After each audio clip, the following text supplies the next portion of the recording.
Bismillahirrahmanirrahim. Assalamualaikum warahmatullahi wabarakatuh.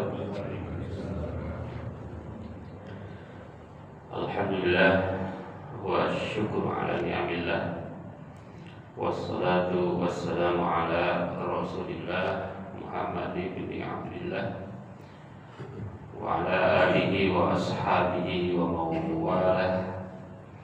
A'udzu billahi minasyaitonir rajim. Bismillahirrahmanirrahim. Wa antumul a'launa in kuntum mu'minin wa la tahinu wa la tahzanu wa antumul a'launa in kuntum mu'minin. Sadaqallahul azim wa sadaqa rasuluhul karim wa nahnu ala dzalika minasyahidin wa syakirin. Puji syukur kita panjatkan hanya kepada Allah yang Maha Ghafur, yang telah memberikan nikmat kepada kita semua. Insyaallah kita semua sehat walafiat lahir batin, sehat badan dan sehat-sehat yang lainnya. Salawat dan salam mudah-mudahan tercurah kepada Nabi Muhammad sallallahu alaihi wasallam. Beliau adalah pahlawan kita semua yang telah membawa manusia dari zaman yang gelap kepada zaman yang penuh dengan cahaya. Pada pagi hari ini, para bapak ibu jemaah yang insyaallah dirahmati Allah, saya akan membawa satu judul, pahlawan menurut Al-Quran dan konteks kekinian. Kenapa pahlawan? Karena besok kalau nggak salah namanya kita memperingati hari pahlawan. Pahlawan itu apa? Pahlawan bukan sekedar versi sinetron. Seringkali kita lihat sinetronnya, ada pahlawan, selalu ada pahlawan memang. Bukan sekedar versi buku sejarah. Di dalam sejarah kita ada pahlawan-pahlawan, dan bukan sekedar retorika politik, tetapi yang akan kita bahas adalah pahlawan versi wahyu, versi Al-Quran dan Al-Hadits. Mungkin juga ada pendapat para ulama ya. Karena ternyata Al-Quran punya definisi tentang pahlawan. Dan pahlawan dalam Al-Quran bukan sekedar memegang senjata. Tentu memegang senjata juga pahlawan, tetapi ternyata tidak hanya khusus memegang senjata, melainkan juga adalah memegang prinsip juga adalah pahlawan. Bukan hanya orang yang kuat secara fisik, hebat, kuat, tetapi orang yang punya keteguhan iman dan akhlak. Maka Allah Subhanahu wa taala berfirman, wa antumul a'laun in kuntum mu'minin, dan kalian itu adalah yang paling tinggi jika kalian tetap dalam keadaan beriman. Jadi pahlawan itu bukan hanya orang yang menang di medan perang, tetapi orang yang menang melawan ketakutan. Karena manusia itu semuanya katanya penakut. Jadi kalau orang nggak takut berarti bukan manusia. Melawan pengecutan, melawan kemalasan. Jadi kita juga sebetulnya pemalas. Cuma kita berani datang ke masjid karena melawan kemalasan, melawan hawa nafsu. Semua orang punya nafsu. Melawan penyakit hati, melawan godaan dunia. Maka dalam kisahnya ada pejuang di zaman Rasulullah yang bernama Qotsman. Itu sangat terkenal sekali. Utsman itu ketika berperang selalu paling depan. Sekian musuh dibunuh oleh Utsman ya. Artinya berjuang luar biasa. Tapi kata Rasulullah, Utsman ini bukan ahli surga. Nah, jadi Utsman ini walaupun mati dalam medan perang, tetapi kata Nabi bukan ahli surga. Para sahabat kaget, aneh, kok bisa orang yang mati di medan perang tetapi dia tidak masuk surga, dia masuk neraka. Maka dijelaskan oleh Rasulullah SAW, ternyata ketika di medan perang itu, meskipun Utsman telah membunuh banyak orang, satu ketika badan Utsman terkena pedang musuh. Terkena pedang musuh karena merasa kesakitan. Kemudian Utsman menusuk pedangnya ke tubuhnya sendiri. Jadi matinya bukan karena musuh, tetapi karena bunuh diri. Alasan kedua adalah kata Rasulullah, Utsman itu berperang tidak karena Allah, melainkan karena hanya kepentingan membela negaranya, membela wilayahnya saja. Jadi niatnya ini kurang maksimal. Imannya di sini menurut Islam itu seorang pahlawan itu adalah tadi in kuntum mu'minin wa antumul a'launa in kuntum mu'minin. Jadi selama kita ini mukmin, kita ini tetap paling tinggi.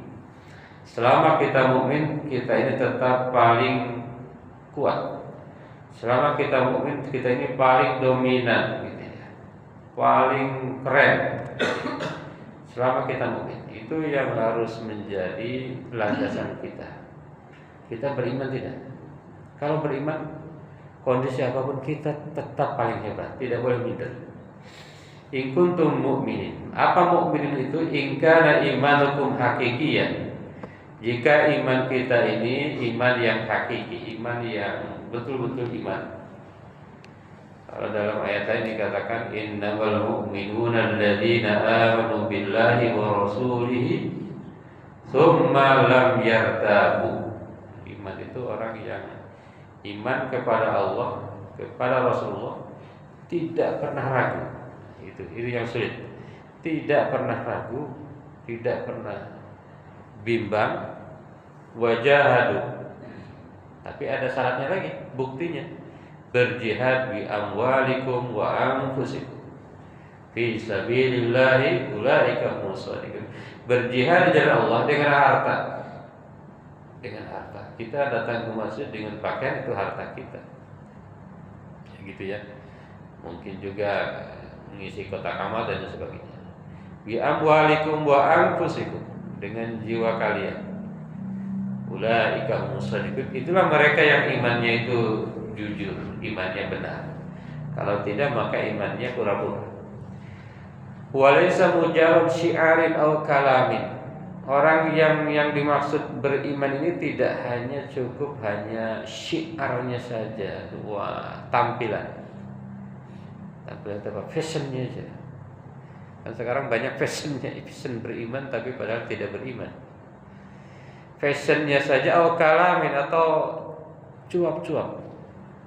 Bahasa sekarang omon-omon saja itu ya. Hanya ngomongan saja. Fal iman al-haq wa sirrul ulu wa sirrul nasr wa sirrut tamkin. Iman yang kuat itu adalah tanda ketinggian. Jadi orang itu akan tinggi itu pasti dengan imannya. Wa sirrul nasr, dan rahasia pertolongan Allah itu dengan adanya iman. Ini luar biasa, ini ayat kalau dibaca secara detail ya, maka ini akan menghabiskan waktu ya. Baik, Bapak Ibu jemaah yang dirahmati Allah, ada 4 poin yang disampaikan. Pertama adalah pahlawan adalah orang yang tetap bertahan ketika banyak orang menyerah. Ini sulitnya tuh pahlawan itu ya. Jadi para pejuang itu dulu begitu. Dia tetap bertahan di saat yang lain menyerah. dia tetap bertahan di saat banyak orang menyerah. Itu pahlawan. Jadi pahlawan dalam Quran itu adalah pahlawan yang kuat secara mental. Jadi bukan tadi kayak coachman, giliran ketusuk sedikit dia memang tidak mudah, pasti berat sekali yang terjadi dengan coachman. Tetapi itulah kenyataannya, perang mental. Kalau sekarang istilahnya siwar ya. Allah Subhanahu wa taala berfirman, "A'udzubillahi minasyaitonir rajim. Am hasibatum an tadkhulul jannah walamma ya'tikum mathalul ladzina khalau min qablikum massathumul ba'sa'u wad-dharra'u wa zulzilu." Kalau dilanjutkan lagi, hatta yaqul ar-rasul wal ladzina amanu ma'a mata nasrullah. Ala inna nasrullahi qarib. Ini ayat bilangnya gini, apakah kalian menduga bahwa kalian akan masuk surga? Ini sebetulnya hentakan dari Allah, pertanyaan yang kira-kira ya menguji mental. Sampai ini emang yakin masuk surga? Kira-kira begitu. Sementara kalian belum pernah mendapatkan ujian seperti umat-umat sebelum kalian. Pengen masuk surga? Iya, tapi apa sudah pernah dapat ujian yang sehebat ujian umat-umat sebelum kalian? Di mana mereka al-ba'sa, dapat kesusahan. Wah, di zaman Rasulullah itu diboikot.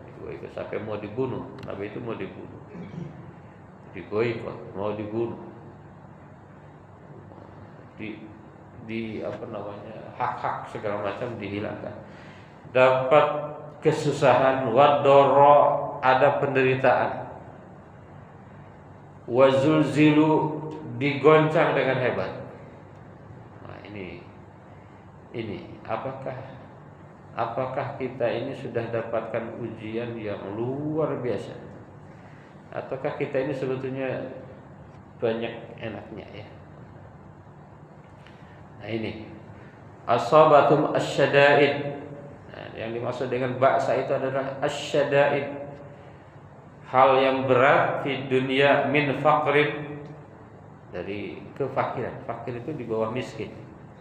Wahajatin, dan satu kebutuhan, watadjikin, dan satu kesempitan yang luar biasa. Wadharra'i, dharra tadi terjemahnya dharra itu adalah penderitaan. Apa saja misalnya, pernah sakit, pernah dapat musibah, baik jasmani maupun jiwa. Wazulzilu, digoncang dengan berbagai ujian. Itu sampai satu titik yang sangat berat. Nah, itu kalau dia bertahan, kalau dia mampu bertahan dengan ujian-ujian itu, itulah pahlawan. Ketika dia tetap dalam keadaan beriman, tetap dia dalam keadaan dekat dengan Allah, maka itulah yang disebut dengan pahlawan.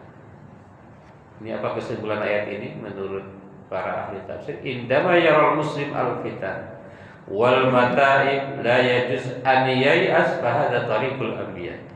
Ketika seorang muslim menghadapi fitnah, menghadapi kesulitan-kesulitan, maka dia tidak boleh putus asa, dan inilah cara yang dilakukan oleh para nabi. Jadi memang nabi itu manusia yang paling banyak cobaannya. Jadi kalau kita banyak cobaan, itulah kita sebut orang hebat ya. Gitu. Kalau dapat cobaan, ujian, masalah, problem, maka kita ini sebetulnya orang hebat. Al-ummah idza aradat nahda wa 'izza wa rifa buda an tamurra bi ibtila'an tahuzzuha. Itu sofi suku bahwa tutsabbit al-mu'minin as-shadiqin. Umat itu kalau ingin bangkit, kalau ingin kuat, kalau ingin tinggi, dia harus melalui berbagai problem.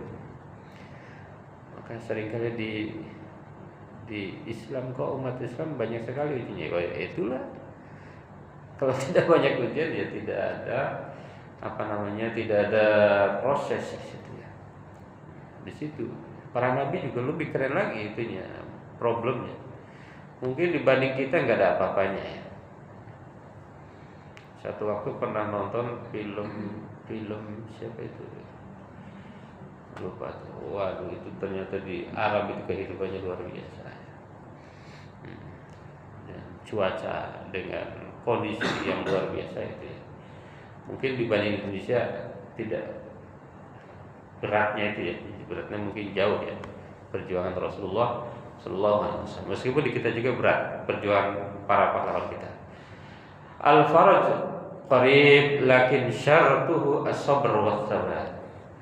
Jadi ujian-ujian itu sebetulnya mendekati adanya solusi. Jadi kalau kita dapat musibah, ujian, problem, ya sebetulnya solusi itu dekat ketika kita mampu melampaui syaratnya, yaitu sabar dan tabah. Gitu ya. Nah, ini di sini adalah bahwa kesimpulannya bahwa surga itu prosesnya ya harus melampaui jalan terjal, kita harus sabar, kita harus kokoh, kita harus berani berkorban, kita harus melewati ujian. Maka ketika kita melewati ujian itu, kita adalah pahlawan. Pahlawan itu yang tetap istiqomah. Misalnya meski yang lain meninggalkan masjid, pahlawan itu tetap bangun subuh meski yang lain tertidur. Pahlawan itu jujur meski yang lain itu berbohong di mana-mana. Pahlawan itu tetap menjaga wudhu meskipun mungkin diremehkan oleh lingkungan ya. Hadirin jamaah yang dirahmati Allah, itu yang pertama. Yang kedua, pahlawan adalah orang yang menahan marah dan membalas keburukan dengan kebaikan. Nah, ini diucapkannya gampang, dilakukannya sulit. Allah berfirman, wal kadhiminal ghaidh wal 'afina 'anil nas wallahu yuhibbul muhsinin. Yang pertama adalah orang yang menjaga amarah.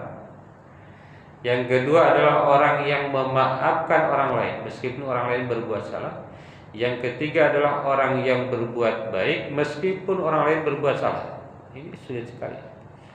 Yang pertama aja sulit, apalagi yang kedua dan ketiga. Jadi dalam ayat ini ada 3 tingkatan akhlak katanya.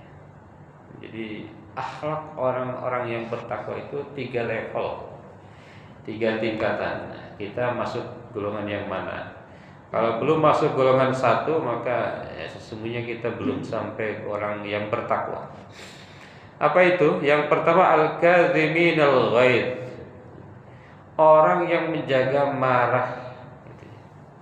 Apa itu? Alladzina yamlikuna anfusahum indal ghadab, orang yang mampu menguasai dirinya ketika marah. Gitu. Waduh, ini bisa enggak nih? Jadi orang yang kuat itu laisal ladzi yudhiru adlatihi wala yaruddul ihana bi ihana. Mukmin yang kuat itu bukan orang yang mampu menampakkan marahnya, mampu membalas hinaan dengan hinaan. Lu jual, gue beli, nah gitu ya. Enggak yang begitu. Balladzi yadbut nafsuhu wa yaktum ghaidhahu ibtigha'a wajhillah. Tetapi orang yang mampu yakni menjaga jiwanya, menutupi marahnya karena Allah. Ini karena Allahnya jangan lupa. Menjaga amarah bukan karena takut, tapi karena Allah. Itu sulit ya. Jadi pertama menjaga amarah, dan kedua jangan lupa karena Allah. Padahal mampu, kalau dia mau marah bisa aja gitu ya. Orang dia bawahan saya, orang dia levelnya di bawah saya misalnya begitu ya. Yang kedua, derajat akhlak yang kedua adalah wal 'afina 'anil nas.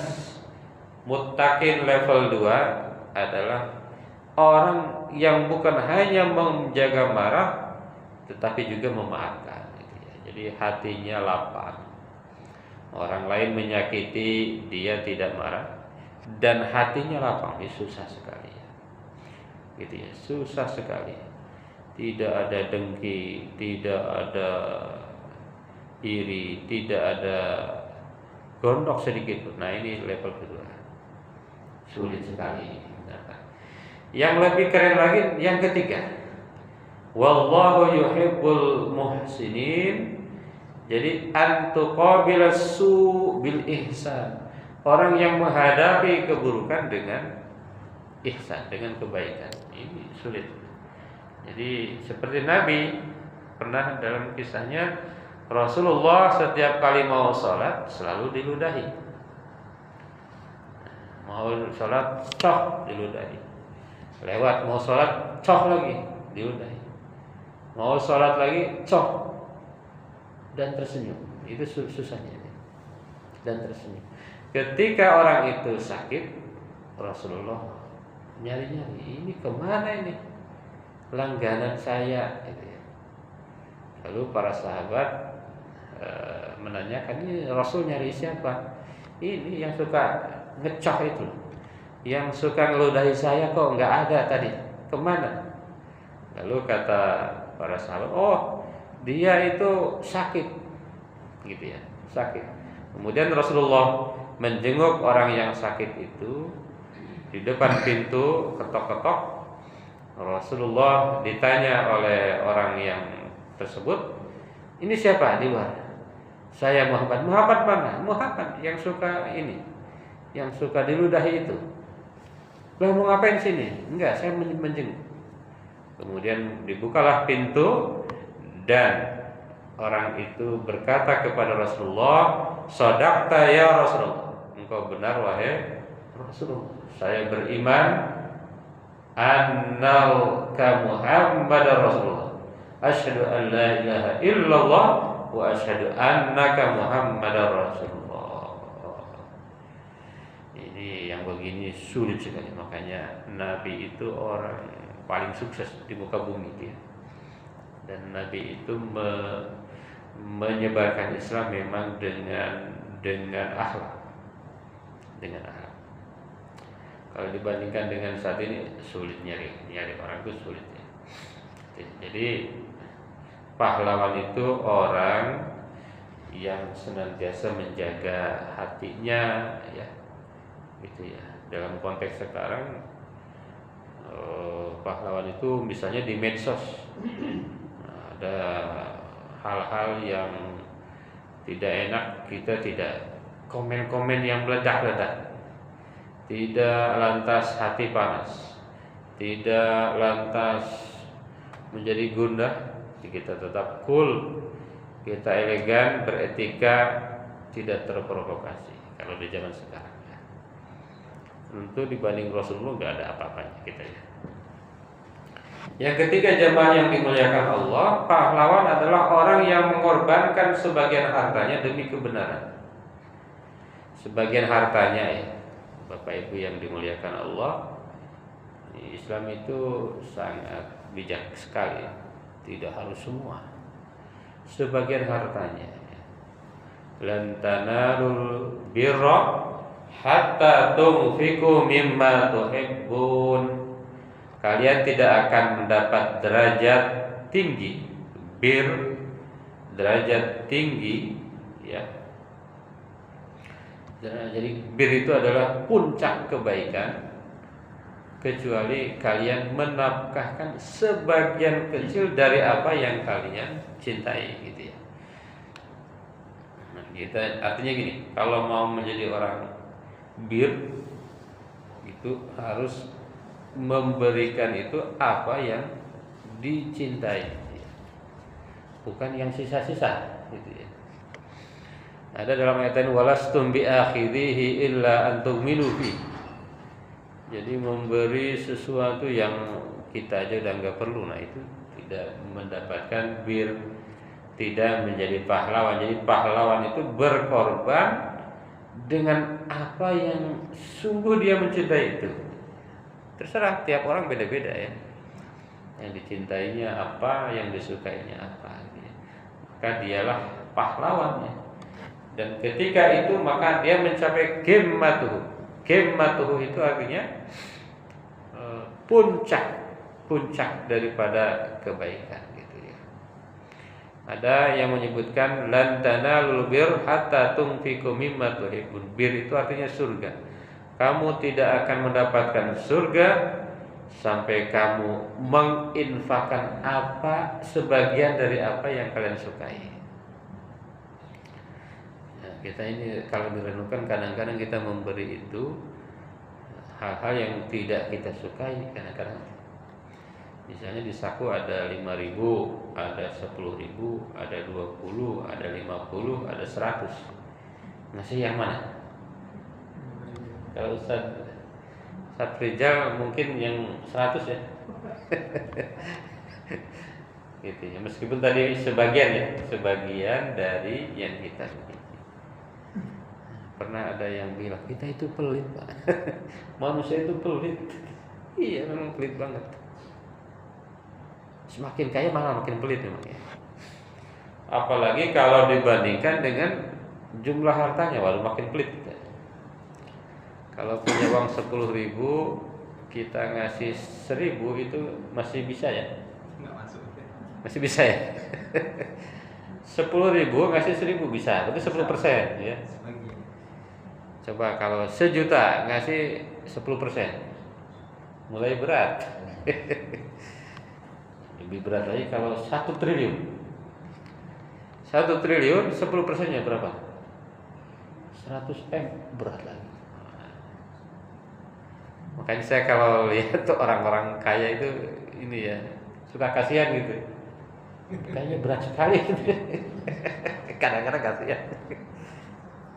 Ini kan suka ada tuh pejabat ya yang menghibahkan gajinya. Kan gaji mah kecil. Hartanya triliunan. Aduh, untuk zakat aja susah sekali ya.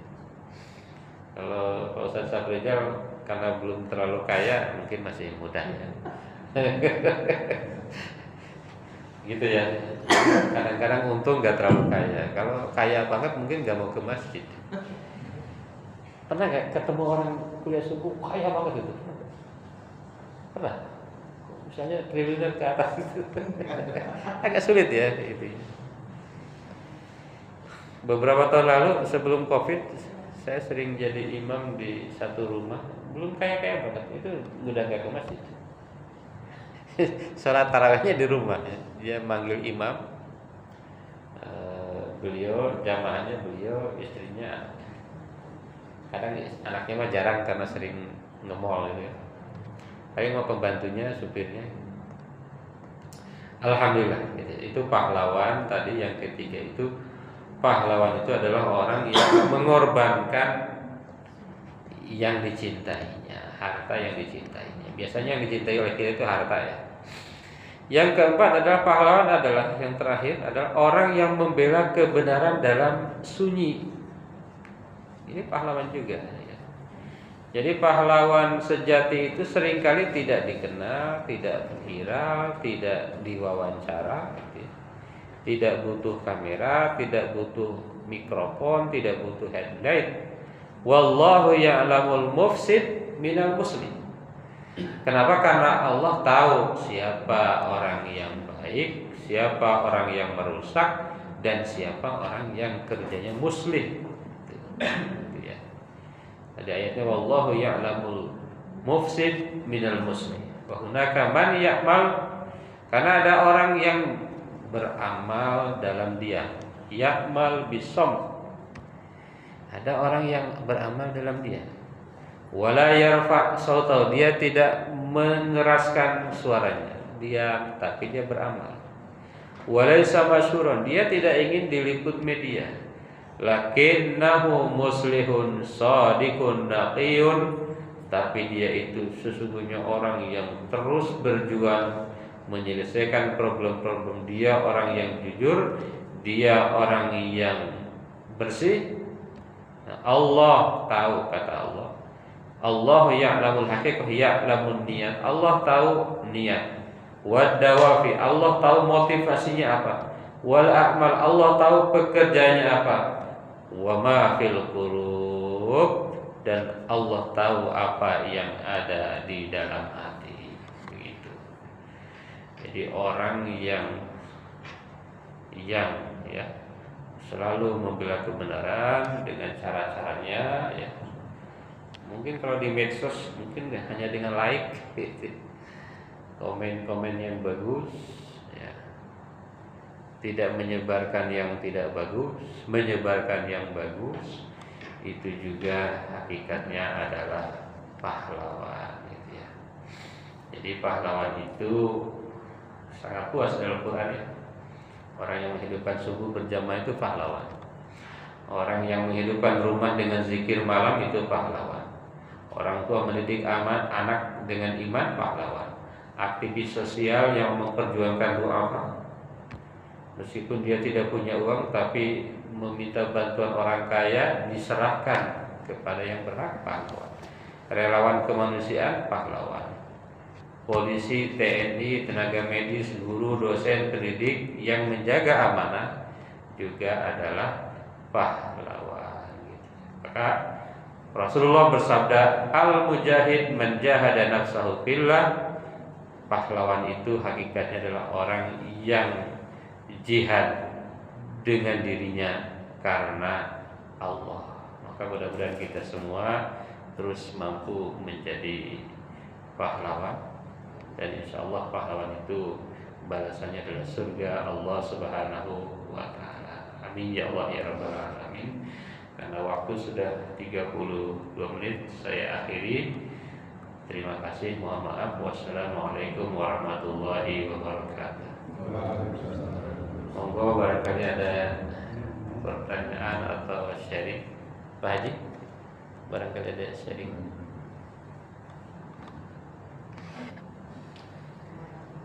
Monggo. Waalaikumsalam warahmatullahi wabarakatuh. Rohani. Saya mau tanya Pak, kalau seseorang itu yang dia pro misalnya ya, pro Ya. dengan suatu bangsa yang menyelisih atau melawan musuh dari orang Islam, itu gimana Pak? Bisa dianggap pahlawan? Dan dalam negeri dia tuh dianggap sebagai pahlawan karena jajah-jajahnya, tapi di samping itu juga dia itu bersahabat dengan musuh kita, musuh Islam. Bapak-bapak berapa tahun sebenarnya boleh saya katakan?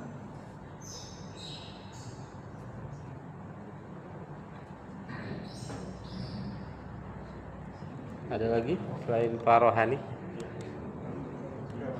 Cukup. Itu aja.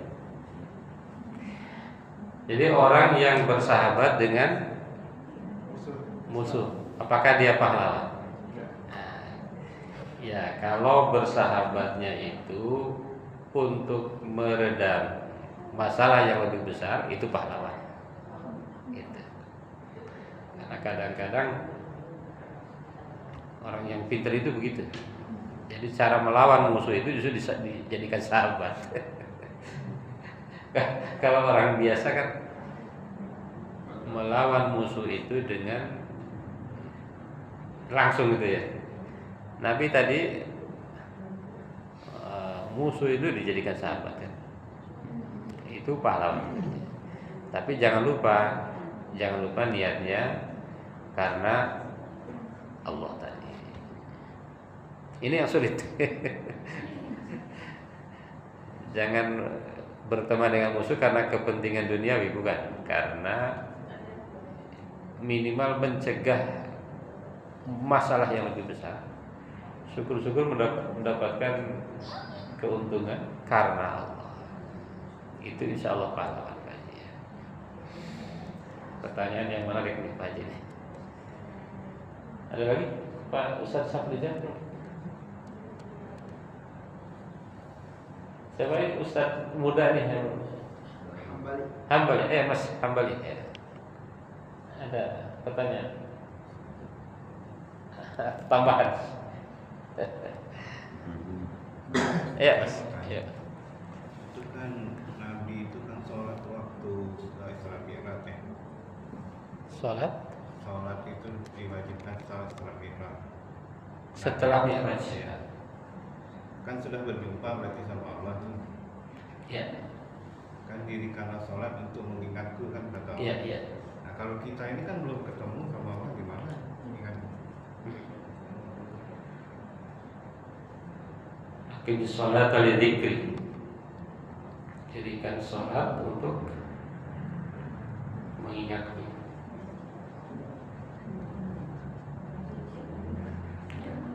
Kita belum pernah ketemu gitu ya. Iya. Kalau saya kan sama bapak saya udah meninggal, enggak ketemu masih ingat gitu karena harus ketemu.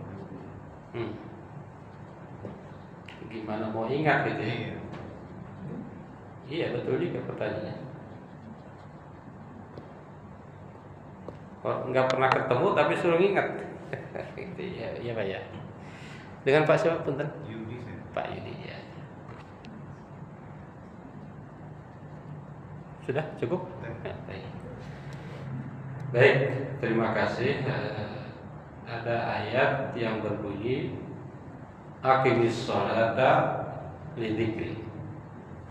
Ada ayat lain, Qul innani anallah la ilaha illa ana fa'budni wa aqimis sholata lidzikri. Itu surat Toha. Suratnya Toha, itu surat Toha. Ini termasuk ayat yang membuat Umar tidak jadi membunuh Muhammad malah masuk Islam ini ayat ini. Baik, ini Rasulullah disuruh sholat untuk mengingat Allah. Kan Rasul pernah ketemu Allah. Kalau kita nggak pernah ketemu, gimana mau ingat? Nah, di sini pertama, kalau lihat sejarah Isra Mi'raj, kalau ada dalam kitab Dzurratun Nasihin, dulu memang ketemu Allahnya itu tidak langsung dan tidak bisa kita gambarkan seperti kita berhadapan dengan Pak Haji misalnya, dengan Pak Yudi, enggak. Kenapa? Karena ini butuh pemikiran yang tinggi ya. Jadi kira-kira begini, kalau ketemu langsung dengan Allah itu nggak akan kuat. Nah, seperti Nabi Musa itu kan nggak kuat, ketemu Allah itu nggak kuat. Jadi ketika di Sidratul Muntaha yang dimaksud ketemu Allah itu, ketika itu langsung ada hijab, di situ dijelaskannya begitu, ada penutup. Jadi sebetulnya Rasul yang dimaksud ketemu Allah di situ juga enggak ketemu langsung. Allah seperti apa kan tidak ada bisa dilihat, tidak bisa la ainun ra'at wala udhunun sami'at wala khatara ala qalbi bashar. Jadi seperti apa Allah itu tidak bisa. Laisa kami itu lisaibun.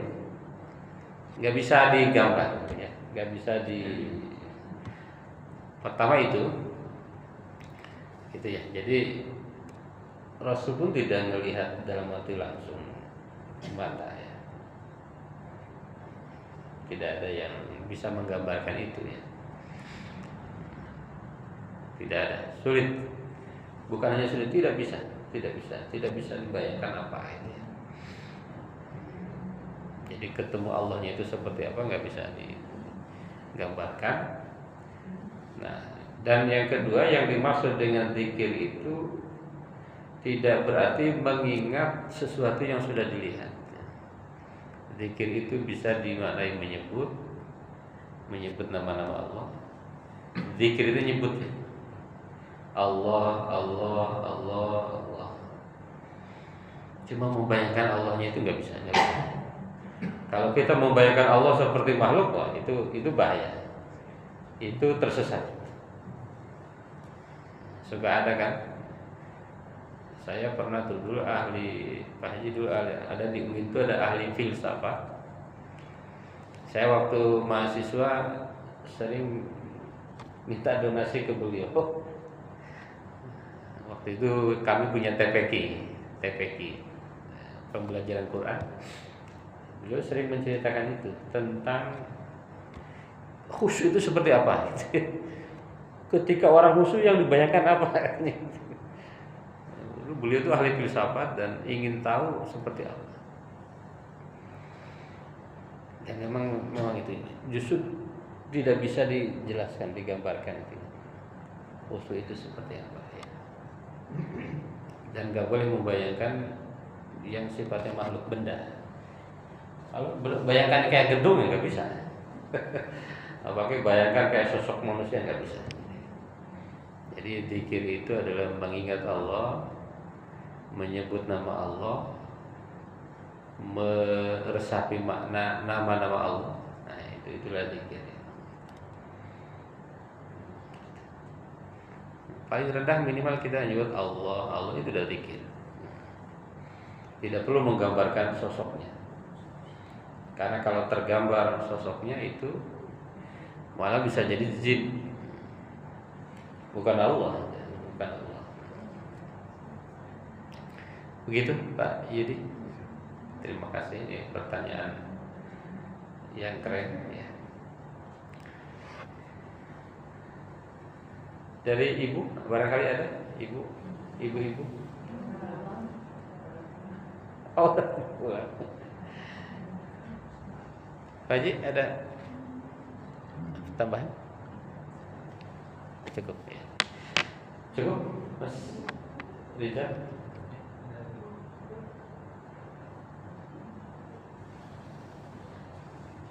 Atau pertanyaan dari Ustadz ya, ini Ustadz Hambali nih, ya Mas Hambali, Mas, ayo. Biar terbuka. Jadi pertanyaan itu bukan berarti tidak tahu, jadi untuk membuka. Ya, karena Mas Rizal dulu ya, Mas Rizal. Ya, saya nambahkan dikit aja. Nambah. Ya, menjawabkan tadi. Nah, di akhir surah Al-Imran, inna fi khalqis samawati wal ardi wa ikhtilafil laili wan nahar. Wa ikhtilafil laili wan nahari la ayatin lil. Memang kita tidak pernah bertemu Allah seperti Nabi. Tetapi orang-orang yang beriman itu, orang-orang yang kita bertakwa itu, secara garis besar kita melihat tanda-tanda kebesaran Allah saja. Kita melihat malam, kita melihat siang, kita Allah ciptakan buah-buahan, segala bentuk-bentuk itu sudah cukup ya. Bukan berarti kita harus melihat Allah itu secara wujud. Kita tidak bisa mengingat Allah. Kita tidak pernah bertemu dengan Allah secara wujud, bukan berarti kita tidak bisa melihatnya. Mendescribing ya. Jadi ahli zikri itu mengingat Allah cukup untuk kita bisa beribadah dan mengingat Allah.